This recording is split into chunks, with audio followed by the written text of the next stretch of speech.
नमस्कार, good news Bharat के YouTube channel पर आप सभी दर्शकों का स्वागत है। मैं संजीव शर्मा और आइए देखते हैं गुड न्यूज़ भारत पर आजमगढ़ की खबरें फटाफट अंदाज में।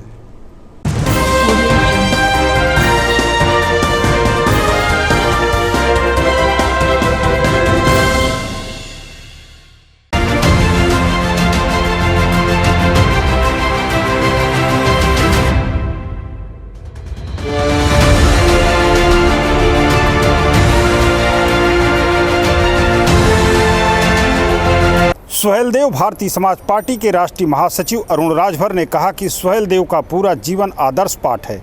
ऐसे योद्धा से सभी को सीख कर समाज को आगे बढ़ाया जा सकता है। आज के दौर में राजनीतिक हिस्सेदारी में अपनी मजबूत उपस्थिति दर्ज कराकर ही हम वंचित समाज का उत्थान कर सकते हैं। अरुण राजभर शनिवार को आजमगढ़ जिले के शहबाजपुर गांव में महाराजा सुहेलदेव के 1012वीं जयंती के मौके पर वंचित समाज एकता सम्मेलन को संबोधित कर रहे थे। बतौर मुख्य अतिथि पार्टी के राष्ट्रीय महासचिव अरुण राजभर ने और कार्यक्रम के आयोजक प्रदेश महासचिव चंद्रजीत राजभर ने महाराज सुहेलदेव के चित्र पर माल्यार्पण कर इस कार्यक्रम का शुभारंभ किया। श्री राजभर ने कहा कि राम के नाम पर वोट लेकर भाजपा सरकार उनका विकास रोक रही है। पार्टी ने तय किया है कि अब अगला चुनाव सुहेलदेव राजभर के नाम पर लड़ा जाएगा और वादा खिलाफी और पूंजीपतियों के लिए काम करने वाली भाजपा सरकार को उखाड़ फेंकने का काम करेंगे। आगे कहा कि भाजपा कल तक उन्हें कमज़ोर समझती थी, अब मजबूत समझ रही है। यह पार्टी की बड़ी उपलब्धि है। उन्होंने कहा कि निःशुल्क शिक्षा, स्वास्थ्य सेवाएं चाहिए, बेरोजगार युवकों को नौकरी, घरेलू बिजली बिल माफ़ करने का काम हमारी सरकार द्वारा किया जाएगा। अंत में पार्टी के जिलाध्यक्ष धर्मेंद्र राजभर ने आगंतुकों के प्रति आभार जताया। संचालन मुन्ना राजभर ने किया। इस मौके पर डॉक्टर चंद्रभूषण, गीता गिरी, प्रमोद, कैलाश, पंकज राजभर, सूर्यनाथ, संजय राजभर, सुजीत राजभर, अशोक, आकाश, अरविंद राजभर, केशव, संजय, लाल बिहारी, मोहम्मद दारिफ, आशा देवी, राधिका राजभर, मनीषा चौहान, आरती भारद्वाज आदि मौजूद रहे। देखिए, आज चक्रवर्ती सम्राट महाराजा सुहेलदेव राजभर जी का 1012वीं जयंती समारोह कार्यक्रम के अवसर पर वंचित समाज एकता सम्मेलन का आयोजन किया गया है। इसमें जितने भी पिछाड़े गए लोग हैं, जो हक अधिकार से वंचित लोग हैं, उनको न्याय देने के लिए, उनको अधिकार दिलाने के लिए, उनकी हिस्सेदारी सुनिश्चित कराने के लिए आज हम सभी लोग यहाँ इकट्ठा हुए हैं और आज यहाँ उनको एहसास कराएंगे कि इस देश में आज 26 जनवरी 1950 से इस देश में संविधान लागू हुआ है और आज 52 साल हो गया वोट देते हुए। अभी तक हम लोग आवास, पेंशन, शौचालय, नाली, खड़ंजा, पुलिया की लड़ाई लड़ रहे हैं। अभी तक हमारे बेटा और बेटी को शिक्षा नहीं मिल पा रही है, रोजगार नहीं मिल पा रहा है, नौकरी नहीं मिल पा रही है, हमें स्वास्थ्य की व्यवस्थाएं नहीं मिल पा रही है। तो जो बुनियादी समस्याएं हैं, जो बाबा साहब भीमराव अम्बेडकर साहब ने जो सपना देखा था कि सबको बराबरी का अधिकार मिलेगा, सबको न्याय मिलेगा, सबको सुरक्षा मिलेगी, लेकिन उत्तर प्रदेश की सरकार में आए दिन देखा जा रहा है कि दिन में रेप हो रहे हैं, रात में गांजा पिए जा रहे हैं। तो ये सरकार कही थी कि राम राज्य हमारे सरकार में चल रहा है। राम के राज्य में तो किसी के साथ अन्याय नहीं था, उसमें तो मुसहर समाज की महिला के भी साथ अन्याय हुआ था। लेकिन आज उत्तर प्रदेश की सरकार जिस तरीके के साथ अन्याय कर रही है पिछड़े दलित अल्पसंख्यक के साथ, अब उनको एहसास कराने के लिए भागीदारी संकल्प मोर्चा माननीय ओम प्रकाश राजभर जी ने बिगुल फूंक दिया है। आजमगढ़ की धरती से महाप्रधान हमारी पार्टी के और भागीदारी संकल्प मोर्चा के सुहेलदेव भारतीय समाज पार्टी की ज़्यादा से ज़्यादा संख्या में जिले की पंचायत में जाएं, ताकि जो ये जुल्मी सरकार है, जो अत्याचारी सरकार है, जो गरीब समाज को सताने का काम कर रही है, जो महंगाई को बढ़ावा देने का काम कर रही है, जो कही थी अच्छा दिन लाएंगे, नारा दिया था खूब, लेकिन नारे का क्या हो गया। अच्छे दिन के नाम पर सिलेंडर का रेट बढ़ा दिया। अच्छे दिन के नाम पर आज़ादी के 74 साल में डीजल और पेट्रोल आपने इतने महंगा कभी खरीदा नहीं होगा, लेकिन इस सरकार में अच्छे दिन के नाम पर 100 रुपया लीटर डीजल पेट्रोल खरीदा जा रहा है। अच्छे दिन के नाम पर हमारे जो घर के सामान उपयोग होते हैं वो भी महंगे हो गए हैं। लेकिन आज ये झूठ बोलने वाली सरकार, जिसका नाम हम लोगों ने रख दिया है भारतीय झूठ पार्टी, ये कहे थे रोजगार देने के लिए, आज पूरे उत्तर प्रदेश में, पूरे देश में बेरोजगारी एक बहुत बड़ी समस्या है। नौजवान रोजगार नहीं पाएगा तो कैसे अपने घर परिवार को चला पाएगा। तो समस्याएं देश में जो उत्पन्न हुई हैं 2013 के बाद से, ये झूठ बोलने वाले लोग जब से सरकार में आए हैं, इनको उखाड़ फेंकने के लिए फैसला लिया है कि 2022 में जो शिक्षा निःशुल्क देने की बात करेगा, जो स्वास्थ्य निःशुल्क देने की बात करेगा, जो बिजली निःशुल्क देने की बात करेगा, जो रोजगार निःशुल्क देने की बात करेगा, जो हमारे समाज के वंचित वर्ग हैं, जो उनके सड़क पुल पुलिया नाली खड़ंजा निःशुल्क बनाने का काम करेगा, अब ये गरीब समाज उसके साथ खड़ा होगा। और उम्मीद देख रहा है, बहुत उम्मीद के साथ ये खड़ा होकर देख रहा है, एक निगाह लगा लिया है कि उत्तर प्रदेश में भागीदारी संकल्प मोर्चा माननीय ओम प्रकाश राजभर ने इंस्प्रा जेम्स एंड ज्वेलर्स द्वारा शहर के आजमगढ़ स्थित ग्रैंड एसआर होटल में गहनों की प्रदर्शनी व बिक्री का आयोजन किया गया। कार्यक्रम का उद्घाटन कंपनी के डायरेक्टर सौमित्र सराफ द्वारा किया गया। इस मौके पर भारी संख्या में लोग मौजूद रहे। कार्यक्रम की शुरुआत भारतीय जनता पार्टी के कार्यकारिणी के सदस्य अखिलेश मिश्र द्वारा किया गया। कंपनी की उपलब्धियों के बारे में बताते हुए संस्था के डायरेक्टर सौमित्र सराफ ने बताया कि 1940 से यह कंपनी लोगों को सोने, चांदी और हीरे के गहने दे रही है और पूरे भारत में अब तक कंपनी के 800 से ज़्यादा स्टोर हैं। पहली बार यह कार्यक्रम आजमगढ़ में आयोजित किया गया है, जिसमें सोने के आभूषणों की बनवाई पर 20% की छूट, हीरे के आभूषणों पर 20% की भारी छूट। उन्होंने बताया कि कंपनी हर प्रकार के ज्वेलरी डिज़ाइन करती है। साथ ही कंपनी इस चीज़ का ख्याल रखती है कि ग्राहकों को हॉलमार्क के आभूषण सर्टिफिकेट के साथ दिए जाएं। साथ ही उन्होंने यह भी बताया कि कंपनी के बिल पर सभी चीज़ें साफ साफ लिखी होती हैं ताकि ग्राहकों को कोई बेवकूफ़ ना बना सके। जी, मेरा नाम सौमित्र सराफ है और एस्प्रा जेम्स एंड ज्वेल्स का मैं डायरेक्टर हूँ और इसकी हेड ऑफिस गोरखपुर में है। और हम लोग की जो ज्वेलरी रिटेल है वो 1940 में चालू हुई थी और यूपी में हम लोग के 8 स्टोर्स हैं। आजमगढ़ में भी हम लोग का शोरूम है और 1.5 साल पुराना शोरूम है और पहली बार आजमगढ़ में इतने बड़े स्केल पे किसी भी ज्वेलर ने एग्जीबिशन इंडिपेंडेंट लेवल पे लगाया है। और north India, south, west, east, आपको इंडिया के हर भाग से जो भी स्पेशलिटी ज्वेलरी की होती है, आपको हर प्रकार की ज्वेलरी की रेंज यहाँ डिस्प्ले में मिलने वाली है। और बहुत ही अच्छे अट्रैक्टिव ऑफर्स भी हम लोग ने इस बार एग्जीबिशन के लिए दिए हैं। 20% डिस्काउंट डायमंड ज्वेलरी पे और 20% हम लोग गोल्ड की मेकिंग चार्जेस पे भी डिस्काउंट ऑफर कर रहे हैं इस एग्जीबिशन के लिए। सर, नाम बताइए। तनु रूंटा। आज इस प्रदर्शनी में आप आइए, क्या कहना चाहिए? आज आजमगढ़ में ये प्रदर्शनी 6, 7, 8 3 दिन के लिए लगी है, तो आके बहुत अच्छा लग रहा है। छोटे से शहर में इतनी बड़ी प्रदर्शनी आज पहली बार देखने के लिए मिली है और समझ में नहीं आ रहा है क्या खरीदे। हार की वैरायटी भी बहुत अच्छी है, रिंग वगैरह भी, सब डिज़ाइन बहुत एक्सक्लूसिव है। मज़ा आ रहा है रेंज देख के। शादी का भी टाइम आ रहा है। हाँ, शादी का टाइम आ रहा है, उसके लिए ज्वेलरी बहुत अच्छी है। कैसे पहले आप लोग को गैर जनपद जाना पड़ता था लेने के लिए? पहले हम लोग को बाहर जाना पड़ता था, लेकिन आज ये जगह देख के लग रहा है कि अब हम लोग को कहीं बाहर जाने की ज़रूरत ही नहीं है। हमारे आजमगढ़ शहर में ही बहुत अच्छी ज्वेलरी हमको मिल जाएगी। क्या नाम है मैडम आपका? गीता झुंझुनवाला। आज प्रदर्शनी में आप आइए, क्या कहना चाहिए? मैं बनारस से आई हूँ, लेकिन यहाँ पर मैं हमेशा लेती रहती हूँ। बहुत ही अच्छा कलेक्शन है। मैंने रिंग भी ली थी, गले का हार भी लिया था, सभी बहुत अच्छा, सभी को बहुत ज़्यादा पसंद आया। कितना विश्वास करते हैं इस पर पे आप? 100%। अच्छा, आज आपने लिया क्या है? अभी लेना है मुझे सिंगल डायमंड ज्वेलरी। आजमगढ़ के पूर्व सांसद उमाकांत यादव व उनके पुत्र सहित 3 पर गैंगस्टर के तहत केस दर्ज, प्रॉपर्टी सीज की जाएगी, एसपी ने दी जानकारी। बता दें कि पूर्व सांसद उमाकांत यादव पर कई आपराधिक मुकदमे दर्ज हैं। उनके पुत्र रविकांत यादव पर 6 फरवरी को एसओजी टीम के वाहन में धक्का मारने और फायरिंग का आरोप लगा। तब पुलिस उन्हें कुछ समर्थकों के साथ पकड़कर थाने ले गई और मुकदमा दर्ज कर जेल भेज दिया था। उनके पास से 2 लाइसेंसी असलहे व 1 4 पहिया वाहन की बरामदगी दिखाई गई थी। पूर्व सांसद और उनका पुत्र दोनों जेल में हैं। पुलिस ने दीदारगंज थाने में 25 फरवरी को इनके खिलाफ गैंगस्टर के तहत मुकदमा दर्ज किया। इसमें पूर्व सांसद उमाकांत यादव, पूर्व सांसद के पुत्र रविकांत यादव के अलावा जौनपुर के विकास अग्रहरी शामिल हैं। गैंगस्टर का मुकदमा दर्ज करने के बाद महकमा अब उनकी संपत्तियों को सीज करने की तैयारी कर रहा है।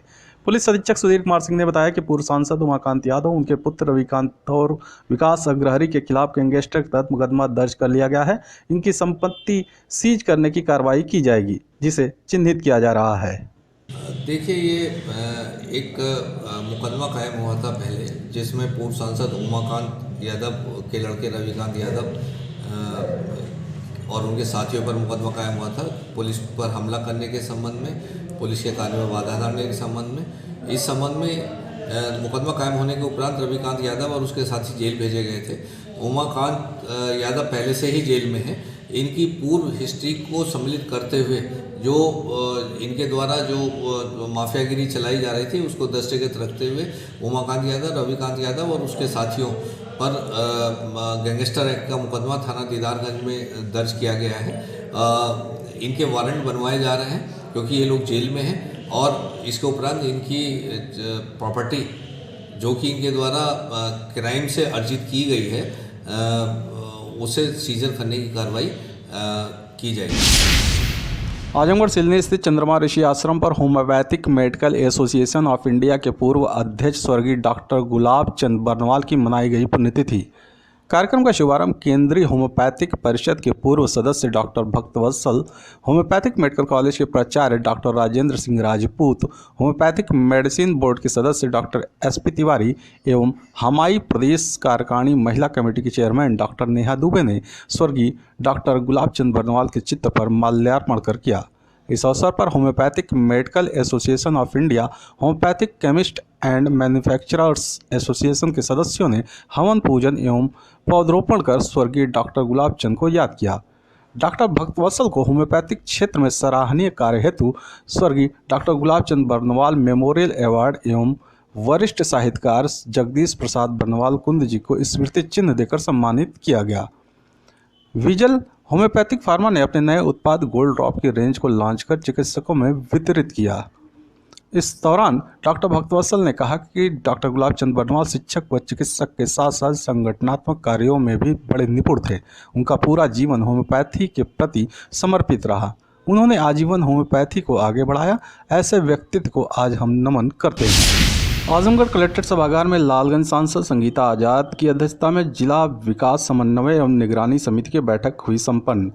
बैठक में सांसद द्वारा प्रधानमंत्री ग्राम सड़क योजना, राष्ट्रीय ग्रामीण पेयजल कार्यक्रम, मध्याह्न भोजन, सर्व शिक्षा अभियान, स्वच्छ भारत मिशन ग्रामीण, स्वच्छ भारत मिशन शहरी, समेकित बाल विकास योजना, प्रधानमंत्री आवास योजना, प्रधानमंत्री ग्रामीण आवास योजना, डिजिटल भारत भू अभिलेख आधुनिकीकरण कार्यक्रम, मनरेगा एवं digital India public internet access programme आदि योजनाओं की समीक्षा की गई।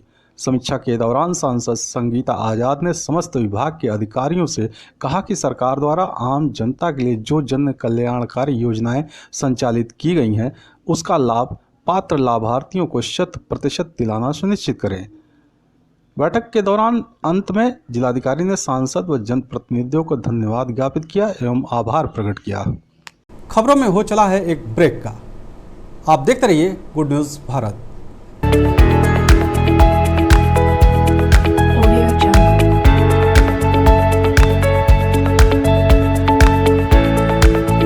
ब्रेक के बाद एक बार फिर से आपका स्वागत है। आइए देखते हैं आजमगढ़ की खबरें फटाफट अंदाज में।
आजमगढ़ शहर निवासी दिव्यांग विभा गोयल राज्य स्तरीय पुरस्कार से हुई सम्मानित। बता दें कि दिव्यांग जन के लिए प्रेरणा स्रोत दिव्यांग के रूप में राज्य स्तरीय पुरस्कार 2020 हेतु चयनित शहर के गुरुटोला मोहल्ले की रहने वाली सुश्री विभा गोयल को दिव्यांग जन सशक्तिकरण विभाग द्वारा प्राप्त कराया गया। जिलाधिकारी राजेश कुमार द्वारा राज्य स्तरीय पुरस्कार मेडल, प्रमाण पत्र, शाल एवं पुरस्कार की धनराशि 25,000 रुपये प्रदान किया गया। कुमारी विभाग द्वारा बताया गया कि पुरस्कार की धनराशि उनके खाते में पहुंच चुकी है। जिलाधिकारी ने बताया कि यह पुरस्कार विभाग द्वारा दिव्यांगजनों को समाज की मुख्य धारा से जोड़ने की दिशा में ऐसे दिव्यांगजनों को जो सर्वश्रेष्ठ दिव्यांग कर्मचारी, दिव्यांगजन हेतु सर्वश्रेष्ठ नियोक्ता, दिव्यांगजनों के निमित्त कार्य, सर्वश्रेष्ठ व्यक्ति संस्था, सर्वश्रेष्ठ दिव्यांग खिलाड़ी, दिव्यांगजनों के लिए प्रेरणा स्रोत आदि 12 क्षेत्रों के लिए प्रत्येक वर्ष 3 दिसंबर विश्व दिव्यांग दिवस के अवसर पर प्रदान किया जाता है। डीडी दिव्यांग जेपी सिंह ने बताया कि कुमारी विभा गोयल यह पुरस्कार दृष्टिबाधित दिव्यांग होने पर भी आजमगढ़ महोत्सव 2019 में दिव्यांगजनों के प्रतियोगिताओं को आयोजित करने, दिव्यांगजनों के द्वारा प्रस्तुत किए गए विभिन्न कार्यक्रमों, अतुलनीय सहयोग करने, विधानसभा सामान्य निर्वाचन 2017 एवं लोकसभा सामान्य निर्वाचन 2019 में जनपद में आइकॉन नामित किए जाने, फैशन शो, चिकनकारी, क्राफ्ट आदि विशेष कार्यों हेतु प्रदान किया गया है। जिलाधिकारी द्वारा उनके कार्यों की सराहना की गई। आजमगढ़ डीएम के निर्देश पर खाद्य सचल दल ने 96 नमूने लेकर जांच के लिए भेजा। बता दें कि जिलाधिकारी राजेश कुमार द्वारा आम जनमानस को सुरक्षित खाद्य एवं पेय पदार्थ की जनपद में उपलब्धता सुनिश्चित कराने हेतु भारतीय खाद्य संरक्षण एवं मानक प्राधिकरण के निर्देशन में चलाए जा रहे इट राइट चैलेंज कार्यक्रम के अंतर्गत सतत नियमित प्रवर्तन कार्रवाई हेतु निर्देशित किए गए थे, जिस पर खाद्य सचल दल द्वारा पूरे जनपद में अभियान चलाकर फरवरी माह में अब तक सर्वाधिक बूढ़नपुर में 11, लालगंज से 13, मेहनगर से 6, निजामाबाद से 11, नगरपालिका आजमगढ़ से 7, फूलपुर से 8, सदर से 23 व सकड़ी से 17 इस प्रकार कुल 96 नमूने छापा मारकर सभी विभिन्न खाद्य पदार्थों जैसे पनीर, दूध, मैदा, छेना, मिठाई, तेल, दाल, मसाले व घी इत्यादि के जाँच हेतु प्रयोगशाला भेजा गया, जिसकी जांच रिपोर्ट प्राप्त होने के पश्चात खाद्य सुरक्षा एवं मानक अधिनियम 2006 के सुसंगत प्रावधानों के तहत कार्रवाई की जाएगी। आजमगढ़ जिले में पहली बार अखिल भारतीय विद्यार्थी परिषद का 4 दिवसीय प्रदेश अधिवेशन 7 मार्च से होगा शुरू। शहर स्थित डाक बंगले में आयोजित प्रेस वार्ता के दौरान मीडिया से बातचीत करते हुए एबीवीपी अधिवेशन मंत्री डॉक्टर पीयूष ने बताया कि अखिल भारतीय विद्यार्थी परिषद का 60वां प्रदेश अधिवेशन पहली बार आजमगढ़ जिले में आयोजित होगा।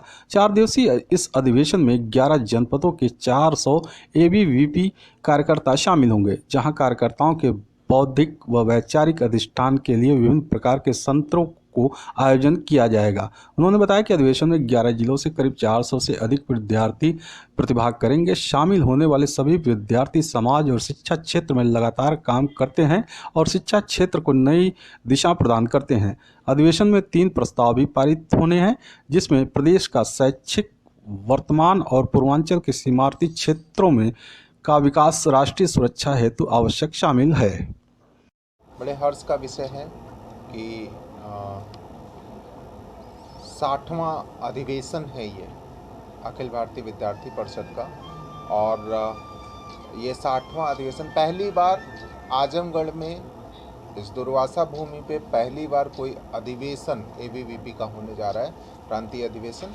और यह अधिवेशन 4 दिन का है, 4 दिवस का है, जिसमें 3 दिवस अभ्यास वर्ग के हैं और 1 दिन अधिवेशन का है। 7 तारीख से ये पूरा कार्यक्रम शुरू हो रहा है।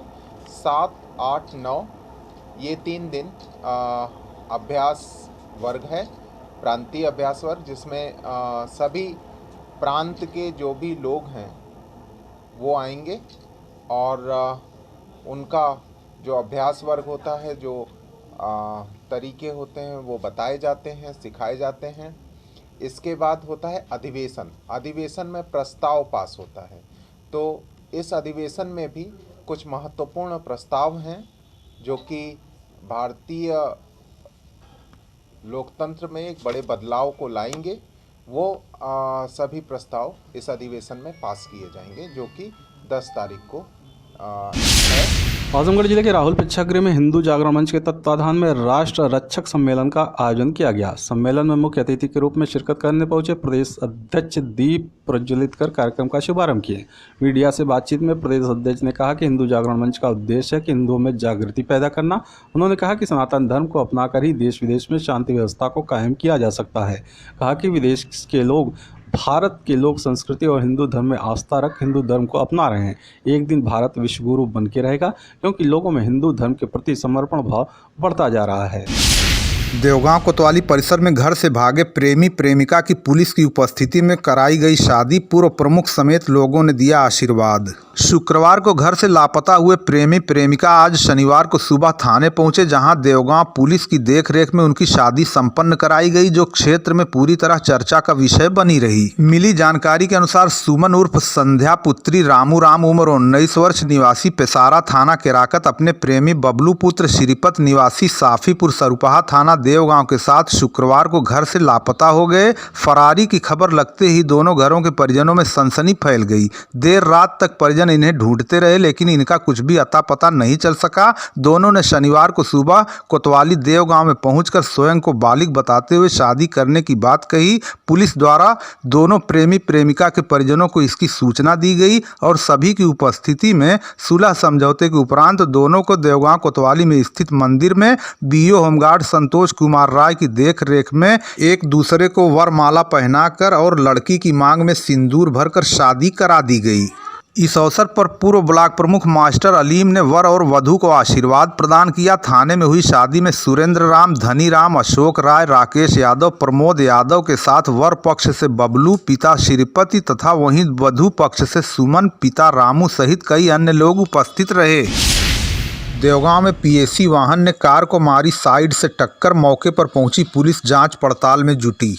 देवगांव के बुढ़ऊ बाबा मंदिर के समीप शुक्रवार की देर शाम वाराणसी की ओर से आजमगढ़ की ओर जा रहे पीएसी के एक वाहन ने आजमगढ़ से वाराणसी की ओर जा रही एक कार को साइड से टक्कर मार दी और आजमगढ़ की ओर जाने लगा। कार सवार ने उसका पीछा करके देवगांव नहर के समीप रोक लिया और घटना की जानकारी डायल 112 को दी गई। मौके पर पहुंची पुलिस ने घटना की जानकारी लेकर जाँच पड़ताल आरम्भ कर दी है। कार सवार आशीष सिन्हा निवासी वाराणसी ने बताया कि उपरोक्त वाहन साइड से कार को टक्कर मार दिया और आजमगढ़ की ओर जाना चाह रहा था कि उन्होंने रोक लिया और पुलिस को इसकी जानकारी दी। घटना के बाद वहां लोगों की काफ़ी भीड़ जमा हो गई। देवगांव पुलिस ने 2 किलो 100 ग्राम अवैध गांजे के साथ एक अभियुक्त को बुढ़ऊ बाबा मंदिर देवगांव के समीप से किया गिरफ्तार। सीओ लालगंज मनोज कुमार रघुवंशी के कुशल नेतृत्व में उप निरीक्षक अभिषेक सिंह मय पुलिसकर्मियों के साथ क्षेत्र में मामूर थे कि मुखबिर से सूचना प्राप्त हुई कि एक व्यक्ति बुढ़ऊ बाबा मंदिर देवगांव के पास चाय पान की दुकान के सामने अपने हाथ में गांजा से भरा झोला लेकर खड़ा है और अपने ग्राहक की प्रतीक्षा कर रहा है। इस सूचना पर तत्काल उप निरीक्षक मय हमरा के बुढ़ऊ बाबा मंदिर पर पहुंचे तो एक व्यक्ति पुलिस टीम को देखते ही मंदिर के पीछे जंगल की तरफ भागने लगा, लेकिन पुलिसकर्मियों की मदद से बुढ़ऊ बाबा मंदिर के पीछे जाते जाते समय करीब 15 बजे उसे पकड़ लिया गया। जामा तलाशी में अभियुक्त के हाथ में लिए गए झोले में 2 किलो 100 ग्राम नाजायज गांजा बरामद हुआ। नाम पता पूछने पर उसने अपना नाम छोटे लाल चौरसिया पुत्र स्वर्गीय पन्ना लाल चौरसिया निवासी नंदापुर थाना देवगांव बताया। पुलिस ने अभियुक्त पर आवश्यक कार्रवाई करते हुए माननीय न्यायालय भेज दिया। अभियुक्त को गिरफ्तार करने वाली टीम में उप निरीक्षक अभिषेक सिंह के साथ कांस्टेबल पंकज सिंह, कांस्टेबल पवन सिंह मौजूद रहे। कबीरा पुल के पास कार ने बाइक को मारी टक्कर, एक भाई की मौत, दूसरा गंभीर रूप से घायलावस्था में हायर सेंटर के लिए रेफर। लालगंज में आज शनिवार को 10:30 बजे के करीब भीषण हादसे में जहां बाइक सवार एक भाई की मौत हो गई, वहीं दूसरा गंभीर रूप से घायल हो गया, जिसे हायर सेंटर के लिए रेफर कर दिया गया। मिली जानकारी के अनुसार भीरा अलीपुर बरदा के रहने वाले 31 वर्षीय अजय यादव और उसके भाई 33 वर्षीय सतीश यादव पुत्रगण रामावत यादव अपनी बाइक से लालगंज से कहला सिकंदर रिश्तेदारी में जा रहे थे कि आज शनिवार को सवेरे 10:30 बजे के करीब लालगंज के कबीरा पुल के समीप तेज रफ्तार से आ रही एक 4 व्हीलर कार ने उनकी बाइक में जोरदार टक्कर मार दी, जिससे वो गिरकर गंभीर रूप से घायल हो गए। तेज आवाज सुनते ही मौके पर पहुंचे राहगीरों सहित रास्ते से गुजर रहे पूर्व सांसद दरोगा प्रसाद सरोज ने आनन फानन दोनों घायलों को लालगंज के सामुदायिक स्वास्थ्य केंद्र पहुंचाया, जहां डॉक्टरों ने सतीश यादव को मृत घोषित कर दिया, जबकि दूसरे युवक अजय यादव को प्राथमिक उपचार के बाद जिला अस्पताल के लिए रेफर कर दिया गया। मौत की खबर लगते ही परिजनों में पूरी तरह कोहराम मच गया। मौके पर पहुंची पुलिस घटना की जानकारी लेकर जांच में जुट गई है। मृतक सतीश यादव शादीशुदा था तथा उसके 2 संतानें बताई जा रही हैं। इसमें से एक 8 वर्षीय शालिनी नामक पुत्री है, जबकि दूसरी 3 साल की परी नामक पुत्री है।